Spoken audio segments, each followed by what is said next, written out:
We recently held a webinar in February about a topic that had nothing to do with the downsizing of the government. But the number one question that was put into the Q&A area was, if I'm already eligible to retire and I get RIF'ed, am I going to lose my pension? I was shocked when I saw the Q&A following the workshop of how many people were coming to this session just trying to figure out if they were going to lose something that they felt that they had already earned. I was sad to see the fear and panic for so many people, and so I knew that this particular video was going to be important. Whether you get a pension or not, all depends on the number of years of service that you have, and there is a magic number to hit, and that's what we're going to talk about today. Hi, I'm Kowalik, the founder of ProFeds, and welcome to the Fed Impact Podcast, where we offer candid insights on your federal retirement. So like I mentioned, there are some times that questions kind of come out of the woodwork, even in unlikely places, on topics that have nothing to do with the topic of the actual question. But I think it's important to walk through some of the details so that we can rest assured many federal employees from the worry and panic that they're feeling right now.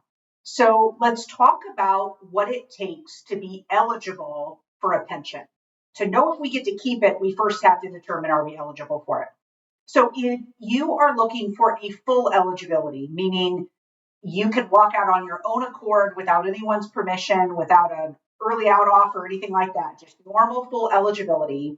If you're under the FERS program, you would need to be at least age 62 with 5 years of service, age 60 with 20 years of service, or have met your minimum retirement age, which is somewhere between 55 and 57, depending on the year that you were born, and have at least 30 years of service under your belt at that time.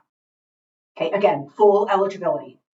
But with respect to RIF, there are two other more relaxed versions of eligibility called the VERA, or the early out, and the discontinued service retirement option, which is just the involuntary version of the early out. Okay, early outs are voluntary, DSRs are involuntary.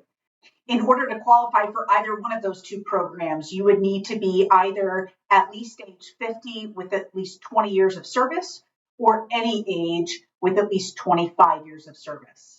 So that puts you in the running to be able to be offered an early out by your agency or be subject to a discontinued service retirement, which simply allows your pension to start right away.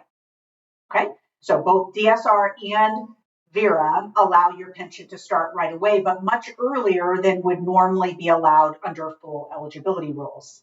If, in fact, you have 5 years of service, but you don't have enough and you're not the right age, so you're under the age of 62, you've got at least 5 years of service, but you don't have the 20 to be eligible for the VERA or the DSR, and again, you're under 62, so you don't meet the 62 with 5 eligibility for full eligibility purposes, you are in kind of a unique group of people. In this situation, you would be eligible for a pension, but not a normal pension. It will be what we refer to as a deferred pension. So instead of your pension starting right away when you leave federal service, that pension would start at some point in the future. It just depends how old you are and how many years of service that you have. So for instance, if you had 5 years of service, but you were 60 years old, once you hit 62, you would be able to draw your pension.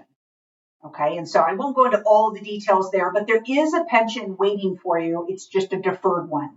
And with a deferred pension, there are plenty of benefits that get stripped away from you. For instance, you don't get to keep health insurance or life insurance.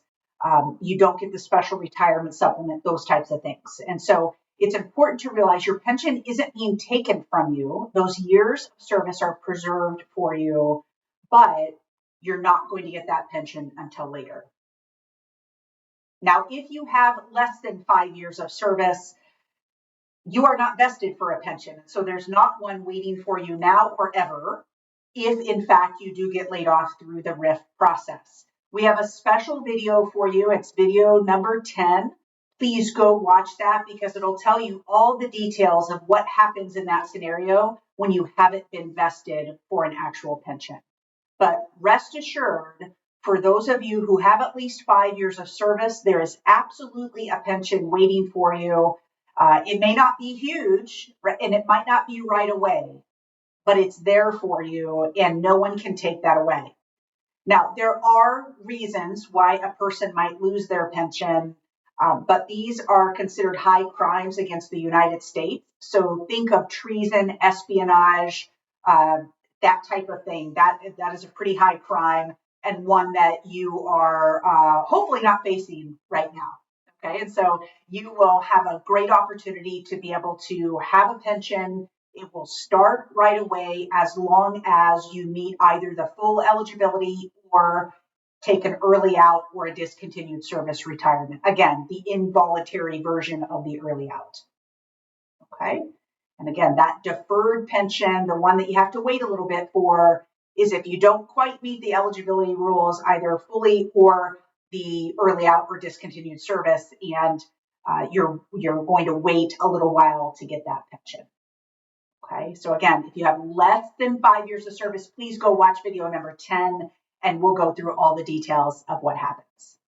All right, so we're big fans of knowing your numbers and knowing whether you should hold out for full eligibility, go ahead and take the early out, or perhaps not a choice, but to go out under the discontinued service option. There are a lot of variables in all of this, and keep in mind, it's not just your pension, it's all of the other choices that you're going to have with your benefits as well. So I really encourage you, if you haven't already, get to one of our retirement workshops. These are in-person sessions where we're covering not just the pension, but all of the details of the benefits that you're going to be electing and making modifications to as you approach that retirement window. So just as important for those people taking an early out or going out on a discontinued service retirement, that you get into these sessions so that you know all the things that you need to pick. If you want to be connected to us, say you're new to our podcast and you want additional information kind of on an ongoing basis, I encourage you to pull out your phone, text the word podcast to 224-444-6144. We will get connected. You'll have access, obviously, to the podcast and the show notes that go into that, but also all of the other resources that we have here at ProFeds and Fed Impact, retirement workshops, webinars, podcasts. That's the place to go for Feds. And so we hope to see you on future episodes. If you haven't already, subscribe today so you're sure not to miss one.